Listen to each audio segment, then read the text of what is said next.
Lección 8 para el 24 de noviembre del 2012. La Iglesia en servicio a la humanidad. Título extremadamente llamativo, maravilloso. Y quisiéramos que todo el hilo de la lección siguiera este título. Trataremos de hacer lo posible a través del Espíritu Santo. En el versículo para memorizar, 1 de Timoteo 3, 14 y 15, el apóstol Pablo dice: esto os escribo, aunque tengo la esperanza de ir pronto a verte, para que si tardo, sepas cómo debes conducirte, mire el concepto, en la casa de Dios, que es la iglesia. ¿Qué es la casa de Dios? La iglesia del Dios viviente, columna y baluarte de la verdad. La casa de Dios es la iglesia del Dios viviente. La iglesia es columna y baluarte de la verdad. Tremendo lo que implica este versículo. Pensamiento clave. Mensaje selecto tomo 2, páginas 4, 5, 7. Deberíamos recordar que la iglesia, aunque débil y defectuosa, constituye el único objeto en la tierra al cual Cristo otorga su consideración suprema. Si haya cizaña, como dice Elena White en mensaje selecto tomo 3, hay una veintena de Judas. La iglesia es columna y baluarte de la verdad. Es la iglesia de Dios viviente.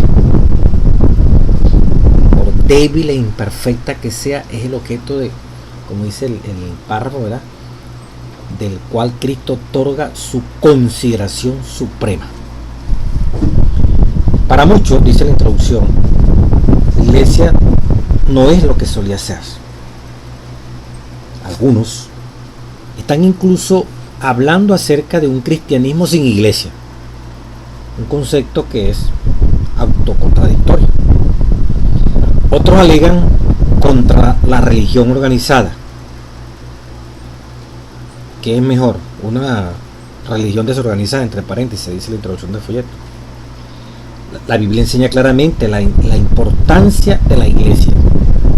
No es una opción, es un componente vital del plan de salvación. Entonces, no sorprende que en la gran controversia Satanás trabaje arduamente contra ella, ya que la iglesia es un medio importante por el cual los pecadores están en contacto con la oferta de salvación que hace Dios, el ofrecimiento de salvación que hace Dios.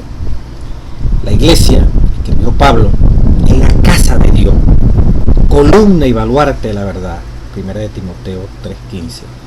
La iglesia no es una invención humana, fue creada por Dios para llevar a los pecadores a una relación salvadora con Él. Interesante este comentario de la introducción. Hoy en día, no, yo soy la iglesia, cada quien es la iglesia, entonces no necesita congregarse, él en sí mismo es la iglesia. Pero aquí estamos viendo que la casa de Dios es la iglesia. La iglesia es con la columna y baluarte de la verdad. Pero en este modernismo, en este posmodernismo, vamos a decirlo así, cada quien se constituye, no, yo soy la iglesia, yo y Dios, Dios y yo. Y algunos tratan de contemporaneizar o hacerse eco de la tendencia evangélica protestante de que el cristianismo no es una religión. Entonces yo no creo en religión, yo creo en Cristo. El mismo apóstol Santiago 1:17 dice: la religión verdadera, ¿cuál es? La que se ocupe de la viuda, de los pobres, mantenerse sin contaminación, sin mancha en este mundo. La religión verdadera, dice el apóstol Santiago. Pero son formas de eludir el compromiso con una organización, el compromiso con una directiva, ¿verdad?, con hombres y mujeres que Dios ha puesto en su dirección Y son personas anárquicas, no quieren estar sujetas a nada. Ellos y Dios, Dios y ellos. Pero están equivocados. Esa es parte de la gran estrategia del diablo en esta confrontación, esta gran controversia. Hacerle ver a la persona que está muy bien, no, yo soy la iglesia. En mi casa, yo solito aquí, me comunico con Dios y estoy listo. No necesito que un pastor, no necesito estar congregado. Cosa completamente absurda, ¿verdad? La palabra lo acaba de decir ahorita. La casa de Dios es la iglesia. Pero todos estos conceptos pululan hoy en día con el fin de que se aniquile el concepto de iglesia como casa de Dios, como lugar donde nos congregamos, donde está el grupo de personas que va a oír esa propuesta de salvación que edifica y transforma todos los días.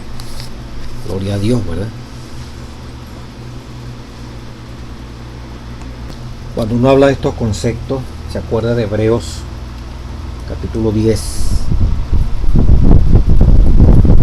versículos 24 y 25. Y considerándonos unos a otros para estimularnos al amor y a las buenas obras. Se mira lo que dice el 25 de Hebreos 10. No dejando de reunirnos, como algunos tienen por costumbre, sino exhortándonos, y tanto más cuando veis que aquel día se acerca. Como el diablo en esta gran controversia lanza lo contrario. Cuanto más, como dice aquí, y tanto más cuando veis que aquel día se acerca. El diablo le dice a algunos: no se congregue, no vaya a la iglesia, usted es la iglesia. Usted no necesita que lo estén pastoreando, tener una cobertura de un ministerio. No. Usted es Dios, Dios es usted. Precisamente cuando estamos llegando a la recta final, cuando ya la historia de esta humanidad va a terminar con el regreso triunfal de Cristo Jesús. Al revés, no dejando de congregarnos, necesitamos reunirnos, congregarnos. Cuando nos congregamos, conformamos lo que se denomina iglesia.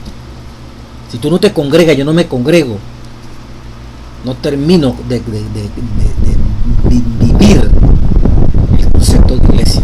Estoy desobedeciendo la palabra.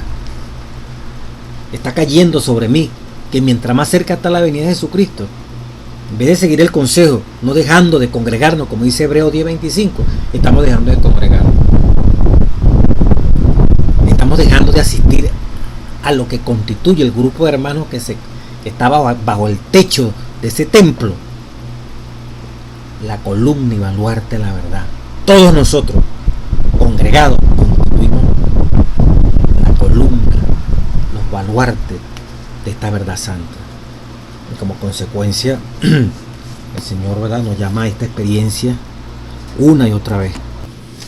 Entonces hay que tener claro, en la introducción hacemos este énfasis porque hoy en día la gente cree que se la está comiendo, como decimos aquí, que está, no, es excelente, están viviendo una experiencia maravillosa. Ellos en la casa, y ellos son la iglesia, ellos no necesitan pagar diezmo ni ofrenda, congregarse, ellos hacen hora misionera personal, no rinden informe a nadie.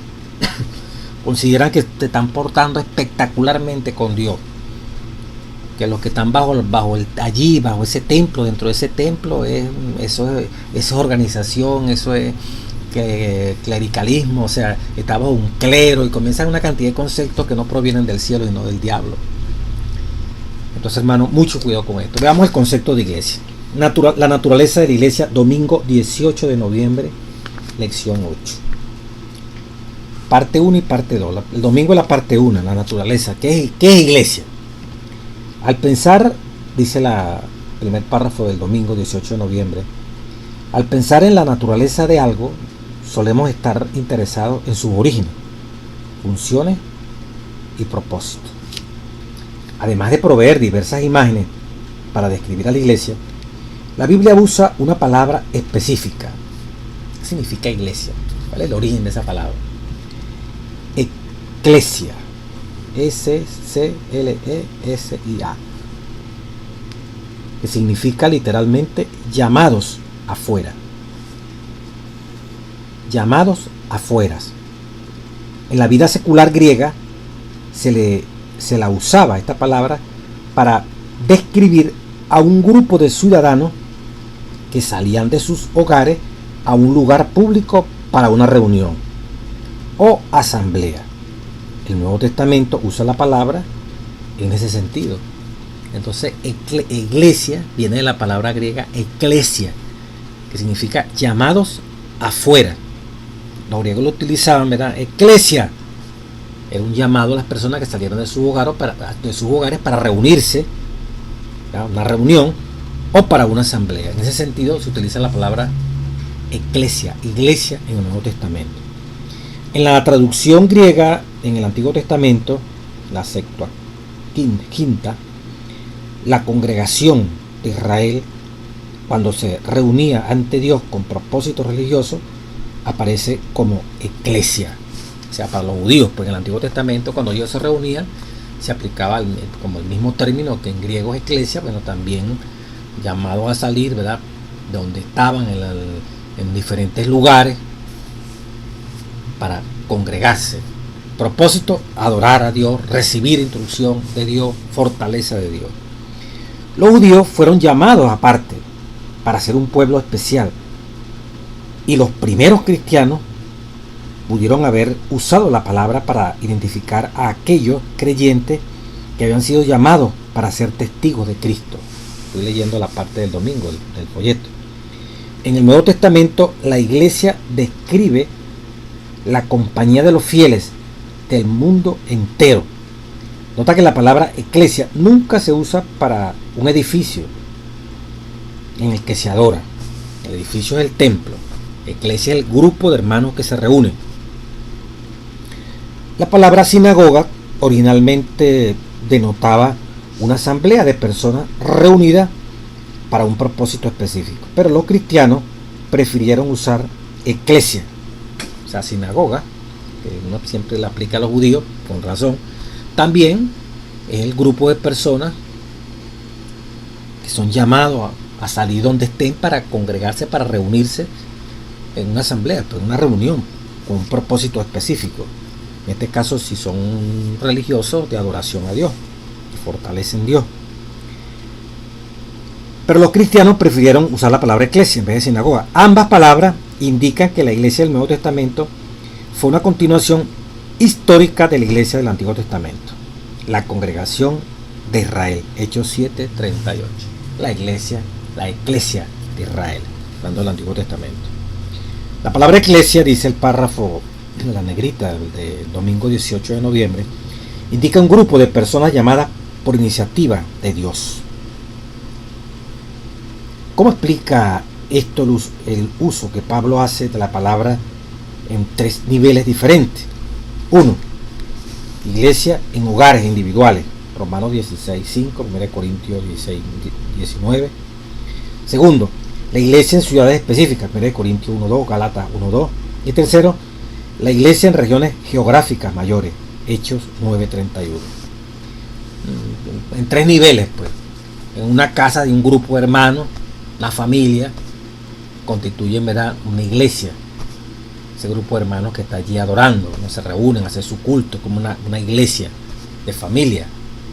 Pero esa iglesia, ¿verdad?, tiene un punto de referencia más allá del hogar, donde está su pastor, donde está su directiva. Entonces ya hablamos en el segundo nivel, la iglesia en ciudades específicas, donde entonces todas las familias se van a reunir para recibir la palabra de Dios, para adorar a Dios y alabar el nombre de Dios. Y la iglesia en regiones geográficas mayores, o sea, la iglesia de Europa, la iglesia de América, la iglesia de Asia. En Romanos 16:5 dice: saludad, en el primer nivel, saludad también a la iglesia de su casa, saludad a Epeneto, amado mío, que es el primer fruto de Acaya para Cristo Jesús. Saludad también a la iglesia de su casa, el grupo de hermanos que está congregado allí en la casa, ¿verdad? En 1 Corintios 1:2, el segundo nivel, a la iglesia de Dios que está en Corinto. Y el tercer nivel, el nivel geográfico, en Romanos 9, 31. Entonces las iglesias tenían paz por toda Judea, Galilea y Samaria. Ya, en toda Galilea, todas las iglesias que estaban en Galilea, en Samaria, todas las iglesias que estaban en Samaria.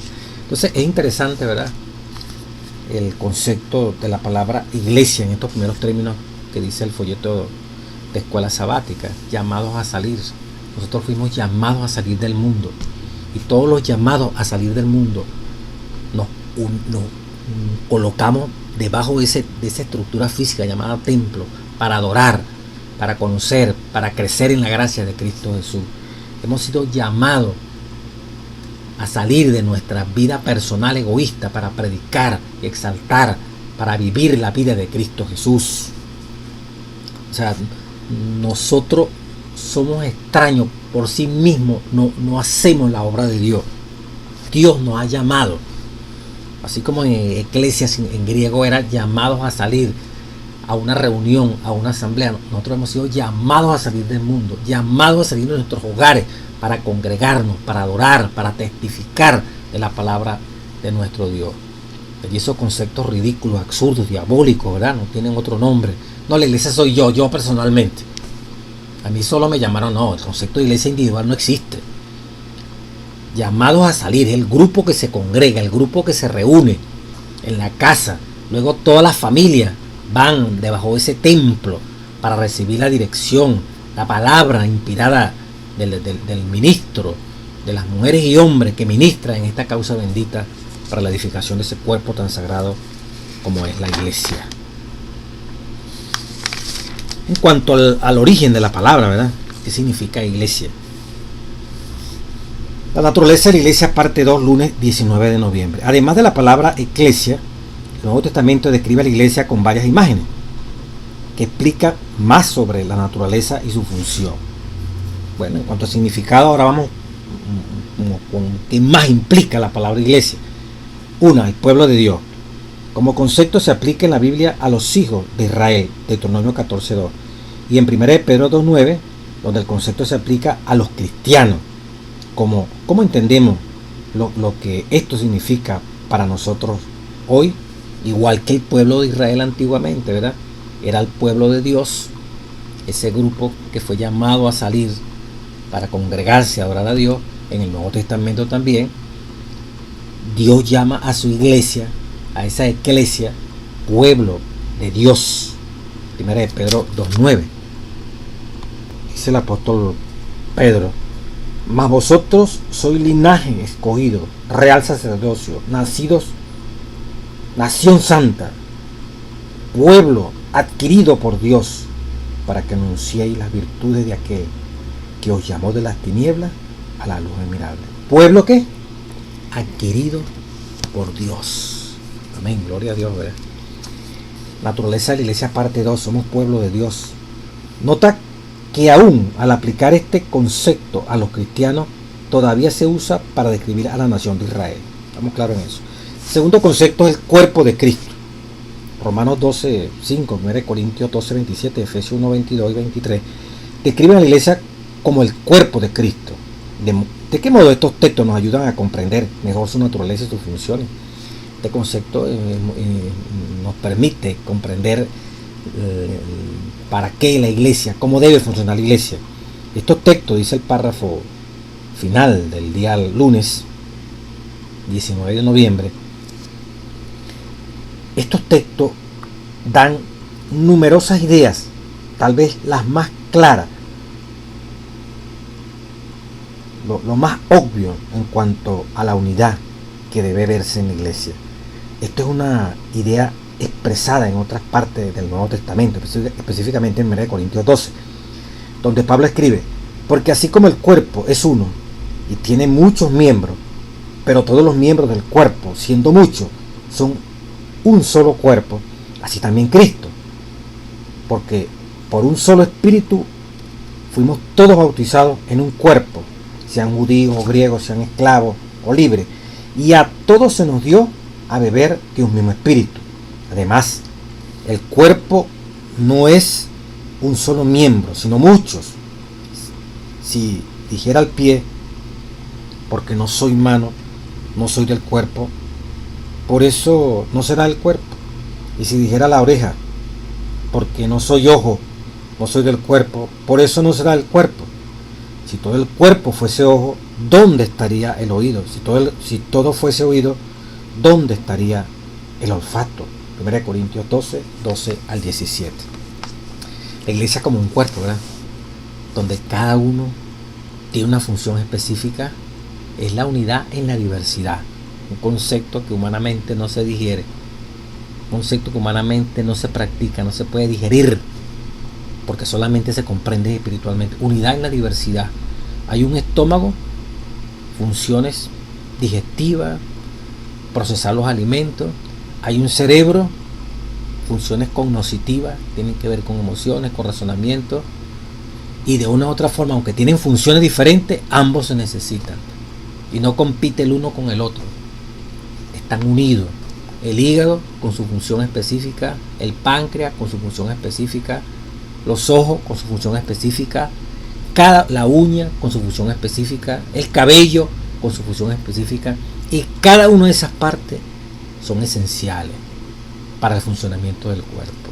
Diferentes miembros, ahora miembros de iglesia, con diferentes talentos: el mecánico, el jardinero, el zapatero, el médico, el profesor, el ingeniero, la secretaria, la ama de casa que sabe cocinar, la que sabe organizar ropa y toda esa cantidad de cosas que a veces se requieren, cómo organizar.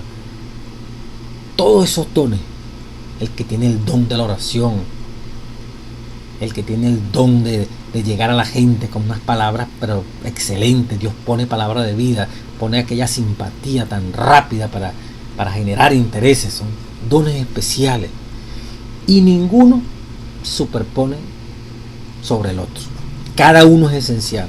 Entonces, entender en esta segunda parte de la naturaleza de la iglesia como un cuerpo, ¿verdad? Como pueblo, y ahora como un cuerpo. No como un pueblo que cada quien hace lo que le da la gana, no, un pueblo articulado. Y ese cuerpo, nada menos y nada más, expresa la plenitud de Cristo Jesús, la plenitud de la verdad. Por eso esa iglesia como cuerpo es columna, es baluarte de la verdad. Recordando Hechos de los Apóstoles, el libro Hechos de los Apóstoles, página 9. Estos conceptos tan bonitos. Dice: la iglesia es el medio señalado por Dios para la salvación de los hombres. Fue organizada para servir y su misión es la de anunciar el evangelio al mundo. Desde el principio fue el plan de Dios que su iglesia reflejase al mundo su plenitud y suficiencia. Todo el grupo hermano donde tú te congregas, fue el propósito de Dios donde yo me congrego, que reflejemos al mundo la plenitud de Dios y su suficiencia. Los miembros de iglesia, los que han sido llamados de las tinieblas, llamados a salir, término de iglesia, ¿verdad? Estoy leyendo Hechos de los Apóstoles, página 9. Los miembros de iglesia, los que han sido llamados de las tinieblas, llamados a salir, lo que significa la palabra iglesia, ¿verdad? Y diríamos nosotros en base a lo que estamos estudiando, a su luz admirable, han de revelar su gloria. Donde tú estás, donde yo me congrego, nosotros como hermanos que nos congregamos, debemos revelar la gloria de Dios. La iglesia es la depositaria de las riquezas de la gracia de Cristo. Es la depositaria, es el banco donde Cristo deposita su gracia para que nosotros la ministremos en favor entre nosotros mismos y en favor de la humanidad. Y mediante la iglesia se manifestará con el tiempo aún a los principados y potestades en los cielos el despliegue final y pleno del amor de Dios. Al final se va a consumar el despliegue final de ¿qué? Y pleno de ¿qué? Del amor de Dios.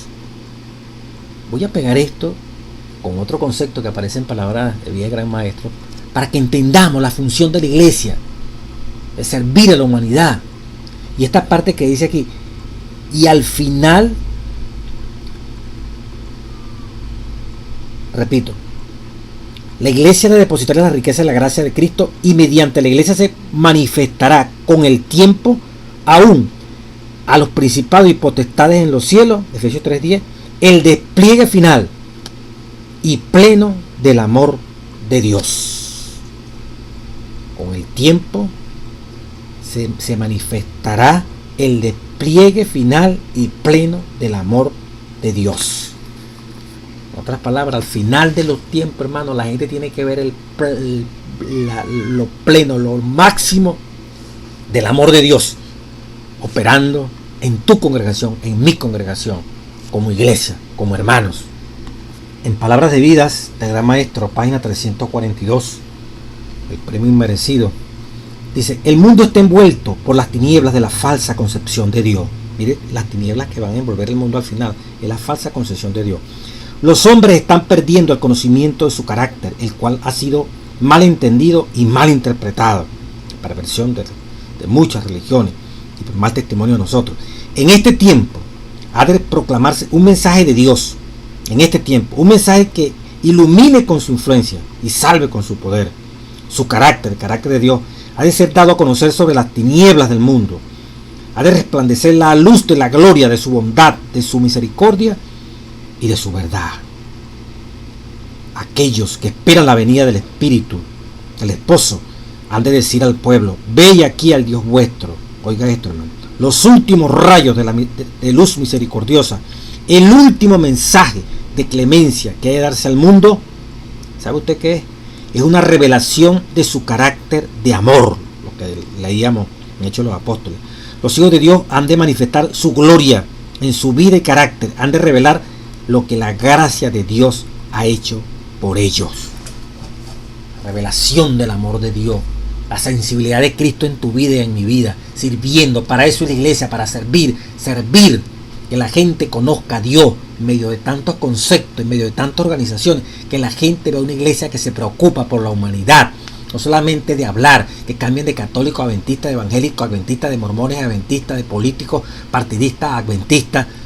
No se trata de cambiar el cassette, cambiar conceptos, más allá de esos conceptos, que pueda internalizarse en la vida de nosotros, el carácter, la manera de ser, la sensibilidad que tuvo Cristo expresada en ese resumen de los 10 mandamientos, incluyendo el Santo Sábado, ¿verdad? De ese amor al Padre con toda la fuerza, con todo el ser, y amar al prójimo como a sí mismo. Por eso el último mensaje de clemencia que ha de darse al mundo, dice la página 342, Palabra de Vida, Gran Maestro, no este profesor Luis Enrique, no yo, ¿verdad?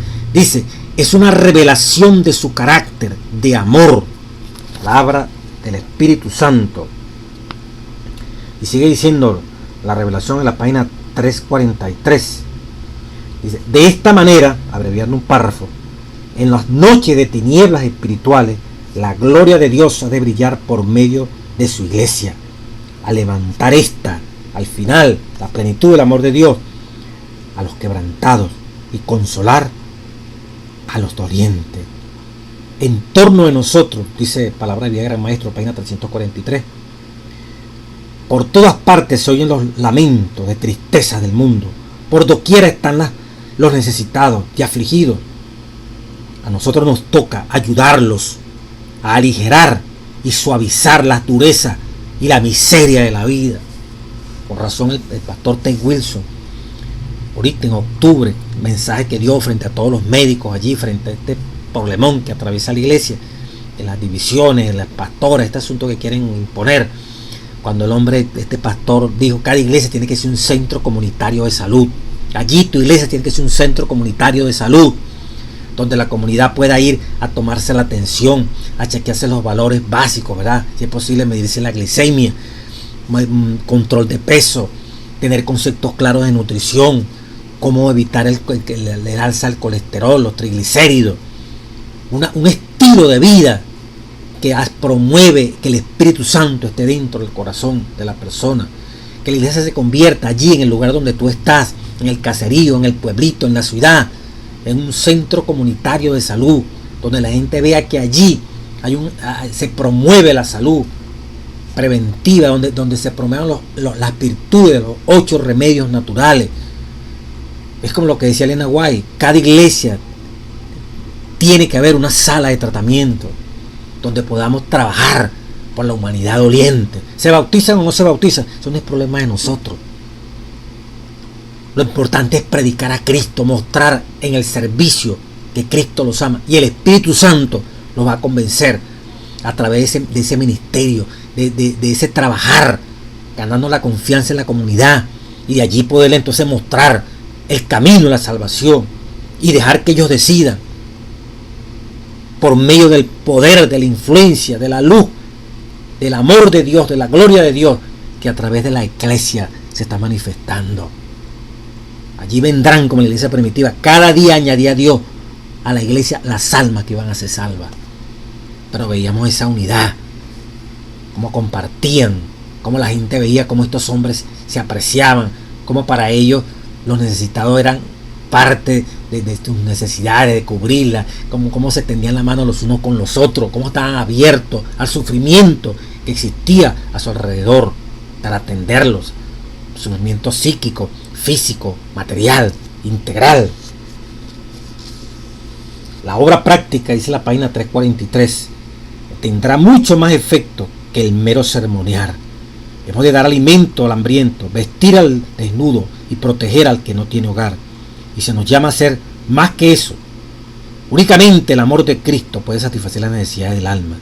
Si Cristo habita permanentemente en nosotros, nuestros corazones estarán llenos de divina simpatía. Las fuentes selladas del amor fervoroso, semejante al de Cristo, serán abiertas. Palabra de Dios revelada en palabra de vida Gran Maestro, la página 343. Bueno, he paseado en esto porque es básico conocer por qué hemos sido llamados a salir, a congregarnos, a reunirnos, para organizar en la junta, para hacer planes de cómo presentar ese Cristo vivo, que con poder tú y yo podamos ser instrumentos para liberar a las personas de enfermedades, de dificultades, angustias, perplejidades, presentando a Cristo como único remedio, pero no solamente con la lengua, con los hechos. Aquella madre destrozada, ¿verdad?, que ha perdido un hijo, que no encuentra cómo dirigir a sus hijos. No puedo llegar yo dando una fe de Jesús directamente. Tengo que tener palabra de vida para consolarla, tener tiempo para orientarla, que ella sepa que hay un lugar donde ella puede encontrar, ¿verdad?, más que un psicólogo, un psiquiatra que cumple una función maravillosa, un instrumento de Dios. Bueno, que sea psicólogo y sea psiquiátrica, y es un instrumento de Dios, mucho mejor. Pero como son tan pocos los que tienen esa experiencia, un hermano, una hermana consagrada que tiene palabra de vida para esa madre golpeada, para esa madre que no haya que hacer con un hijo en problemas de droga, con esa madre que no haya que hacer con la obesidad, que no haya que hacer con el problema de diabetes, que no haya que hacer con el problema de tensión arterial, para ese padre que no haya que hacer con el problema de la tensión arterial, para ese padre, ¿verdad?, que tiene sobrepeso, para ese padre que quedó desempleado. Hay un lugar en la comunidad donde hay palabra de vida, donde hay palabra de aliento, palabra del cielo científica y espiritual. Ese es el objetivo. Si no, no tenemos vida. Simplemente un grupo de hermanos que nos congregamos a hablar, charlar, nos reunimos, una cofradía allí, los días de culto y islas, cada quien agarra por su lado. Ni nos interesamos por nosotros mismos, mucho menos por los que están alrededor. Eso es satánico. Ese es parte de la gran controversia. Eso es lo que quisiera Satanás que ocurriera con los que un día hemos sido llamados a salir de las tinieblas para testificar con obras, con hechos, como dice aquí, la obra práctica, ¿verdad?, tiene mucho más poder que el mero ceremoniar. La misión de la iglesia, bueno, ya lo hemos estado hablando, ¿verdad? Martes 20 de noviembre, la iglesia, dice el 20 de noviembre, el martes, como el cuerpo de Cristo, significa que ella haría hacer lo que Cristo haría si todavía estuviera corporalmente sobre la tierra. Imagínense usted, como lo define aquí este folleto. La iglesia como cuerpo de Cristo significa que ella ha de hacer lo que Cristo haría si estuviera en este momento. O sea, nosotros, tú allí en tu congregación, yo en mi congregación, como somos el cuerpo de Cristo, pues debiéramos estar mostrando ese Cristo vivo, todito, con diferentes talentos, un solo cuerpo que es el de Cristo. Debiera verse la plenitud de Cristo. En vez de verse un nombre, debiera verse a Cristo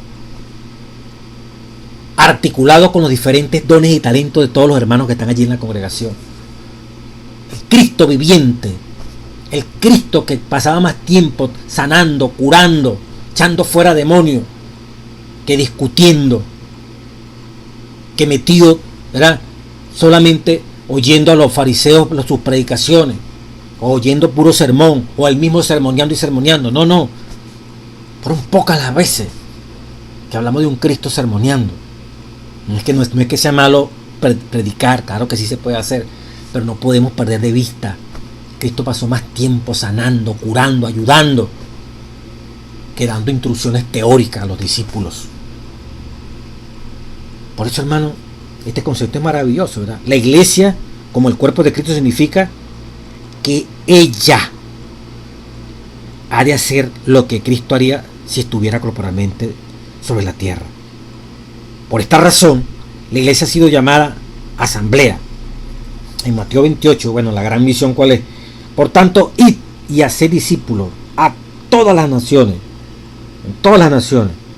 bautizándolas en el nombre del Padre. Mire la interjección que dice ahí. Y la conjunción del Hijo y del Espíritu Santo. O sea, cada uno. Y del Hijo y del Espíritu Santo. Digo este énfasis porque no, que en el nombre del Padre, del Hijo y del Espíritu Santo quiere decir que el nombre de esos tres es Cristo.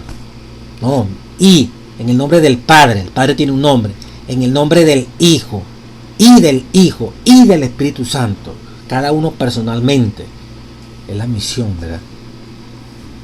Y hacer discípulos tiene que ver con disciplina, que la gente acepte estos caminos sagrados por su propio bien, para poder vencer todo este mundo de amargura, de sufrimiento, en el cual tú y yo, y de tribulación, nos toca transitar. Y que la gente, porque no ha encontrado a Cristo, no sabe que Cristo tiene el remedio a las enfermedades, que Cristo tiene el remedio a la educación de los hijos, que Cristo tiene el remedio al desempleo, que Cristo tiene el remedio a todas las cosas que ocurren en la vida, pone su confianza en los partidos políticos, en los gobernantes de esta tierra, en los que proveen salud en esta tierra, en los que proveen justicia. Primariamente ponen su confianza en eso, porque no saben. Millones de seres humanos siguiendo a humanos, porque no han conocido el poder del Evangelio. Cómo tú has resuelto, cómo yo he resuelto dificultades que parecían apremiantes, que ahogaban la vida de uno, y hemos confiado, y hemos descansado en Dios, y hemos visto salud material, espiritual. Eso no lo saben millones de seres humanos, y por eso andan extraviados. Por eso, como cuando Cristo veía aquella gran multitud, ¿verdad?, se compadecía, que andaban como ovejas sin pastor, descorazonadas, de aquí para allá, frustradas, confiando en un hombre o en una mujer que le ofrece villas y castillos, que le ofrece cosas maravillosas, después les miente y vuelven otra vez a engañarlo, porque no han llegado a la fuente verdadera. Y lo triste es que entonces muchos hermanos, entre comillas, teniendo estos conceptos de Dios, ponen confianza primariamente frente a una enfermedad, frente a un desempleo, frente a una crisis económica, en los agentes de las tinieblas que están afuera, en los gobernantes humanos que están afuera, en lo secular, antes, primariamente, en el que es la solución a todo, que es el Rey de Reyes, el amado Jesucristo. La misión involucra enviar personas a hablar por Dios, a mostrar a Dios, no solamente hablar, sino a hacer lo que hizo Cristo. Tuve hambre, me diste de comer. Tuve desnudo, me vestiste. Cristo no se limitó a pararse en las puras plazas, puro estar hablando, o en grandes auditorios y charlas y estadios, puro hablar. En Cristo se veía poder para sanar al endemoniado, al paralítico, al ciego, de aldea en aldea, de pueblo en pueblo, y también para denunciar la corrupción de aquella iglesia que no terminó de emparejar ni corregirse, como fue la iglesia judía, y de ahí nace entonces el cristianismo. Qué sabroso está puro en conferencias, ¿verdad?, puro en grandes auditorios, y tener la gente embelesada oyendo historias dramáticas, tremendas de lo que Dios ha hecho en otros, pero que en ese predicador o en esa predicadora la gente no se beneficia, es puro de la lengua, pero no se beneficia, ¿verdad?, de sus bienes, de una obra de ayuda, de auxilio, que se muestra una iglesia fundando cantidades de lugares para atender a los drogadictos, a los borrachos, a la gente que está sufriente, así como ADRA hace en África, construyendo pozos de agua para darle agua a los que no tienen, llevando ingenieros, gente que sabe agricultura, para enseñar agricultura a grandes poblados para que puedan subsistir en medio de la miseria humana en que viven, proveyendo planes de allí, metidos en esa parte social, que algunos aquí son muy temerosos, y voy a leerlo, esa misma parte. Dice, claramente la evangelización es central en la misión de la iglesia. La iglesia existe también para la edificación de los creyentes, claro, para la promoción de la verdadera oración y para ocuparse en asuntos de preocupación social. Aunque la iglesia afronta muchos desafíos, uno de los más difíciles es mantener un equilibrio apropiado en su comprensión de la misión. Por un lado, oiga esto, sería muy fácil enredarse en la reforma social y en trabajar por el mejoramiento de la sociedad y sus males. Aunque esa obra es importante en y por sí misma, nunca debe permitirse que absorba la misión primordial de la iglesia, que es llevar a los perdidos a Jesús y preparar a un pueblo para su retorno. Con este argumento, ¿verdad?, muchos lo toman y muchos teólogos lo utilizan para no hacer el bien que la humanidad necesita. La revelación dice, yo tengo que mezclarme con los problemas de los seres humanos. Se supone que cuando yo estoy tratando de resolver un problema, ¿verdad?, de salud, un problema alimentario, cuando se le permite al hermanito tener un empleo, cuando se le educa al hermano para que su comunidad, ¿verdad?, la basura halle forma de no ser tan contaminante, cuando se hace posible de mejorar una instalación eléctrica que puede producir un incendio en un rancho, en una casa, cuando tratamos de aliviar la sed física de agua que tiene una población. ¿Con qué objetivo es? El objetivo es que ellos vean a Cristo. El objetivo de quienes nos metemos en este tipo de obras es que vean que nosotros nos preocupamos por sus necesidades y que quien se preocupa es el mismo Cristo, para después decirle, sigan a Cristo. No irse al extremo, no hagamos esto, eso es muy peligroso porque nos dedicamos puro a alimentar a la gente, a ayudar a la gente y no presentamos a Cristo. Difícilmente eso se hace. Y es quien lo haga está perdido, perdió el foco. Por lo contrario, ahora es cuando más. El último mensaje de misericordia es tender la mano a esa gente que necesita espiritualmente y materialmente. Es verse ligado con el que sufre en todas las áreas holísticas de la vida, sufrimiento físico, espiritual, material. Hay que dejarse de complejo. Aquí hay que abrir las puertas para atender al que sufre, al que necesita. Reitero otra vez lo que estoy diciendo. Con este cuidado, que no se mezclen en reformas sociales, que aquí quien está diciendo que nosotros nada más, aquí está un proyecto, vamos a cambiar el país, no, hermano, nosotros lo que estamos haciendo es como Cristo sentía la necesidad. Si Cristo está en nosotros, tiene que dolernos una comunidad donde para colocar su excremento lo colocan sobre la superficie de la tierra, porque ni siquiera tienen un hueco, no están educados para hacer un hueco, para hacer una letrina, para hacer un pozo séptico. Tiene que preocuparnos, educar a una comunidad si hay que hacerlo, para que consuman proteína y proveerles qué alimentos son los que necesitan consumir para que les llegue la proteína. Tenemos que educar a la gente, ¿verdad?, para que sepa, en un momento determinado, para que haga un uso racional.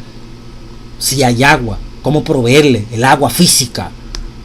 Y de esa manera ellos van a ver a Cristo, una religión que no solamente se preocupa por decirle las estatuas son malas y Dios, hay que adorar a Dios y no adorar imágenes. El domingo es del diablo y el sábado es de Dios.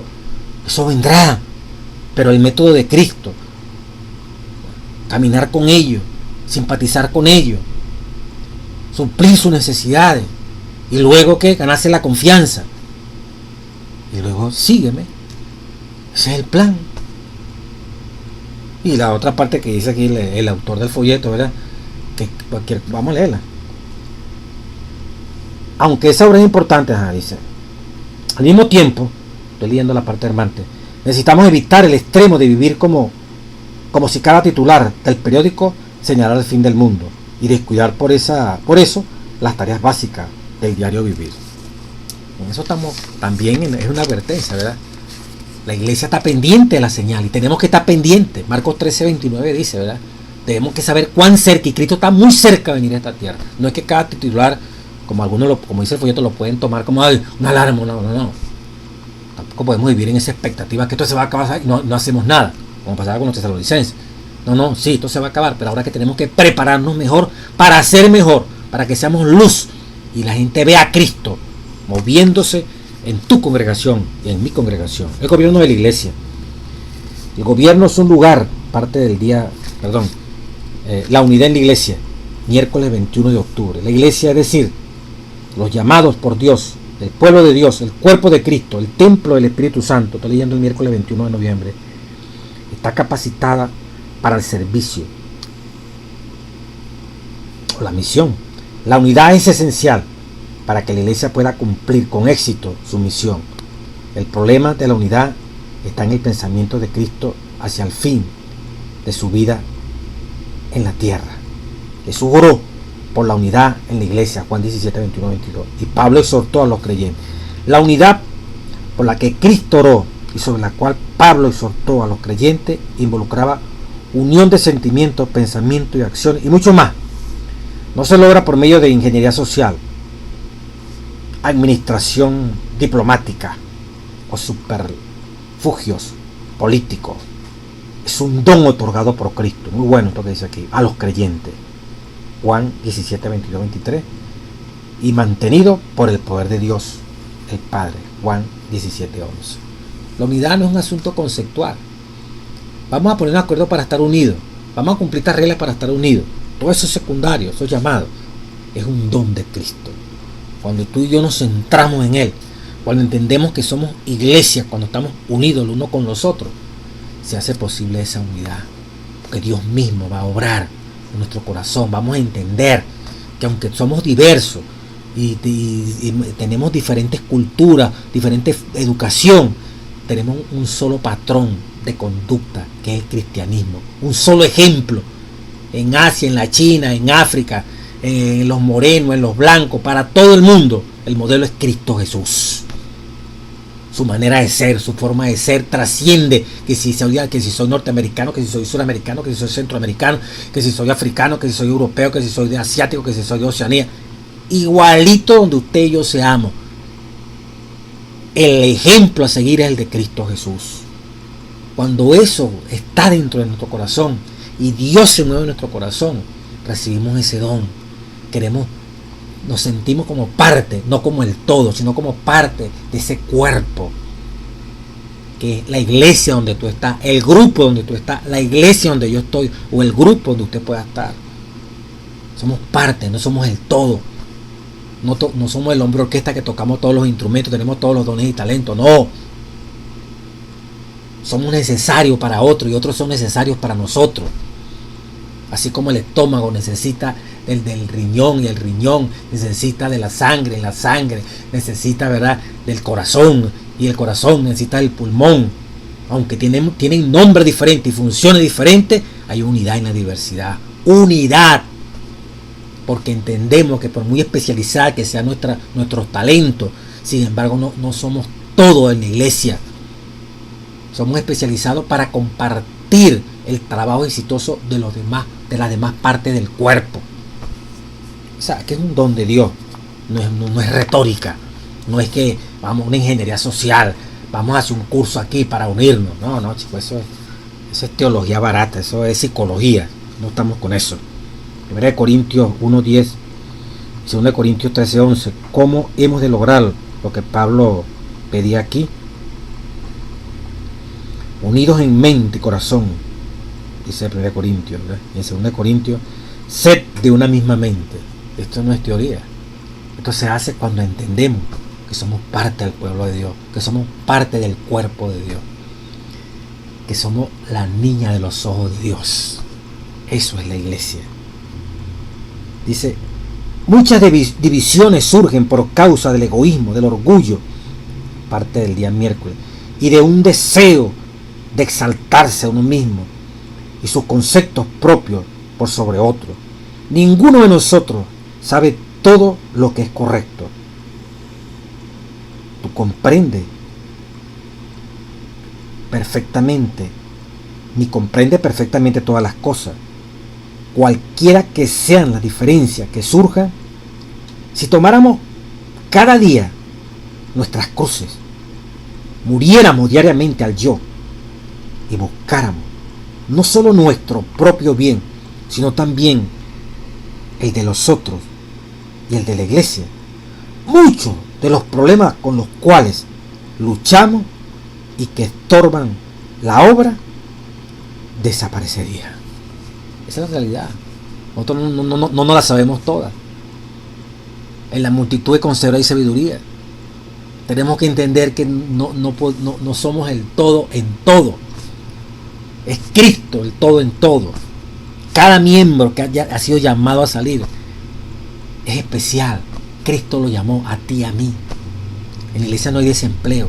Venimos a ocupar una parte dentro del cuerpo, no para entrar en conflicto, no para sentir sospecha, no para sentir malestar con el otro. Ni llegué a esa iglesia para yo ser motivo de conflicto. No, llegué para ser parte, para maximizar la eficiencia de la plenitud del amor de Dios que tiene que manifestarse allí en tu iglesia, aquí en mi iglesia. El jueves, el gobierno de la iglesia, gobernar es lograr que las cosas se hagan. Así es que la vida social y también en la iglesia, el gobierno involucra organizar las cosas de modo funcional y coherente, con reglamentos y estructuras diseñadas para facilitar las tareas. La autoridad también es vital para el gobierno. En la vida de la iglesia, ¿quién tiene que autorizar las cosas y quién puede ser autorizado para hacer las cosas? Las diferentes respuestas a estas preguntas produjeron distintas formas de gobierno eclesiástico. Los adventistas del séptimo día, dice la parte del jueves 22, tienen un sistema representativo de gobierno de la iglesia. Idealmente, el liderazgo actúa porque los representantes recibieron autoridad y responsabilidad, delegado por la feligresía. No basta que el sistema de gobierno de la iglesia se apoye en la escritura. La autoridad dentro del sistema debe mostrar sensibilidad a los valores bíblicos. En Hechos 15, 1 al 29, ¿qué principio vemos aquí involucrado? Según esto, la organización de la iglesia necesita estar centrada en la difusión del evangelio. Bíblicamente, el gobierno de la iglesia es tan bueno como sea su promoción de la misión y de la evangelización. Cristo ejerce su autoridad por medio de su iglesia y sus líderes designados, pero no les ha entregado todo su poder a ellos. Él sigue siendo la cabeza de la iglesia. La iglesia primitiva sabía que no podía ejercer ninguna autoridad independiente de Cristo y su palabra. En Hechos 15:28 vemos que la asamblea decidió lo que ha parecido bien al Espíritu Santo. El representante de Cristo, los líderes de la iglesia hoy deben actuar de la misma forma. O sea, aun cuando se tenga liderazgo en la iglesia, haya el pastor, los ancianos, la junta directiva, somos dependientes de Dios. Jamás podemos decidir por encima de lo que dice la Biblia, lo que dice el Espíritu de la profecía. Tiene que haber autoridad. Dios ha puesto pastores, ha puesto ancianos, diáconos, diaconisas, un orden. La primera ley del cielo es el orden. Y esas autoridades, la iglesia, finalmente, cuando viene la junta de nombramiento, todo ese proceso tan maravilloso, la iglesia dice sí o no a la propuesta de un grupo de hermanas y hermanos que podían ser los dirigentes por 1 año o por 2 años. La iglesia así lo decide.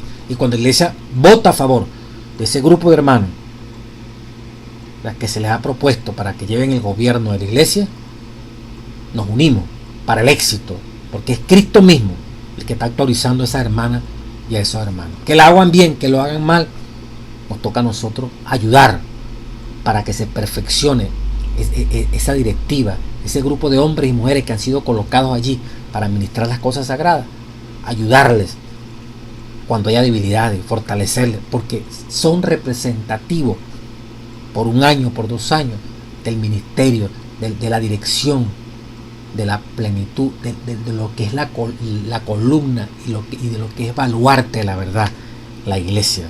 O sea, el éxito de una directiva es el éxito de toda la iglesia. El fracaso de una directiva es el fracaso de la iglesia. Porque la directiva, ¿verdad?, representa a Cristo. Son los que están allí marcando la pauta, los que están promoviendo, los que organizan, los que se reúnen y luego comparten con la iglesia todo ese plan de evangelismo, todo ese plan para rescatar a las almas perdidas que hoy no conocen lo que tú y yo conocemos como palabra de Dios. Por eso es importantísimo, ¿verdad? Como lo decía la primera línea del día jueves, gobernar es lograr que las cosas se hagan. Si tenemos una directiva y hay funciones que cumplir y hay planes que ejecutar y no se hace, no se está gobernando. El liderazgo está fallando.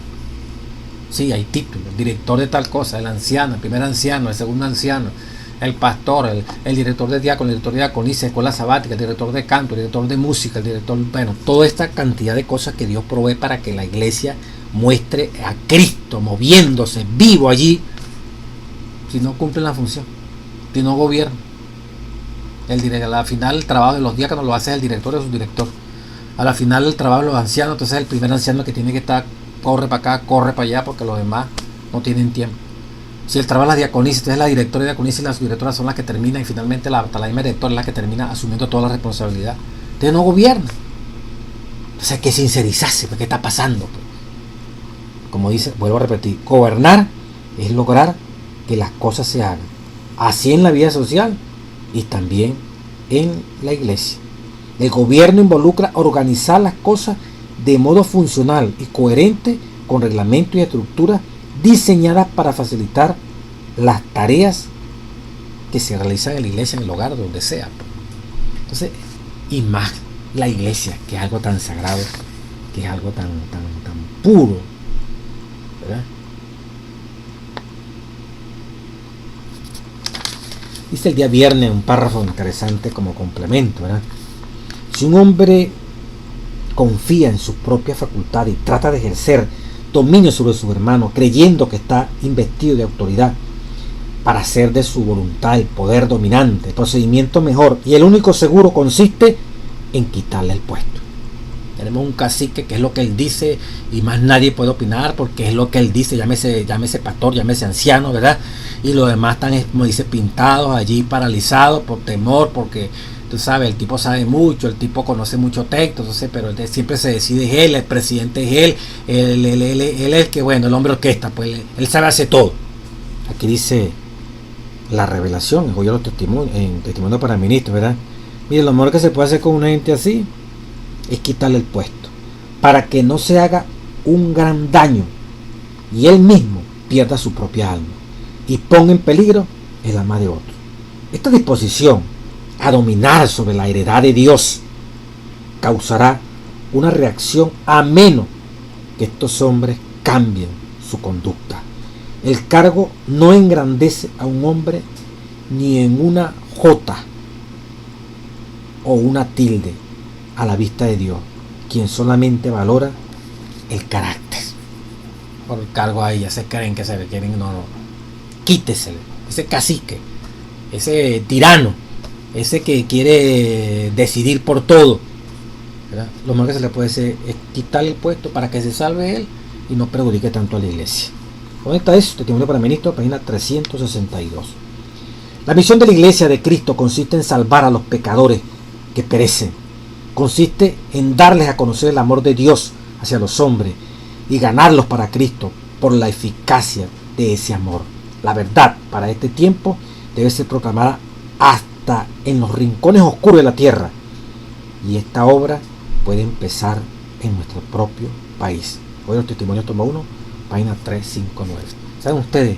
La lluvia tardía es un derramamiento del amor de Dios. Se va a ver a Dios obrando a través de tu iglesia y de mi iglesia. Prodigio, milagro, como decían los apóstoles. Nosotros somos llamados a hacerlo para que se vea la religión verdadera. Este es el poder salvador de Dios. Aquí está el verdadero amor de Dios manifestado a través de su iglesia. Dios te bendiga, Dios te guarde.